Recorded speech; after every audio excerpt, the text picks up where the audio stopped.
In today's video, I am going to teach you how to add remove members to the Outlook contact group.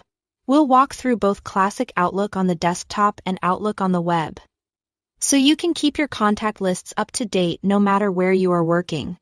Let's start with classic Outlook on the desktop. First, go to People, which is the Contacts area of Outlook. Depending on your layout, you'll see it in the navigation bar. Find your contact group and double-click it to open the group window. From here, you can add members by selecting Add Members. You'll see options like From Outlook Contacts or New Email Contact.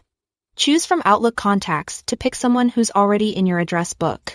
If the person isn't saved as a contact, choose New Email Contact to type in their details directly. After you select or enter the person, click OK to confirm. You'll see them added to the group list. To remove members, keep that contact group window open or open it again by double-clicking the group. In the list of members, click to highlight the person you want to remove. If you need to remove more than one, you can highlight multiple entries. Then, in the ribbon, select Remove Member. The person will disappear from the list, indicating they've been removed from the group. When you are done making changes, click Save and Close to commit your updates. This step is important. If you close the window without saving, your changes won't be applied. Now let's look at Outlook on the web or the new Outlook experience. Start by opening People. Then select All Contact Lists to view the lists you've created. Choose the group you want to update.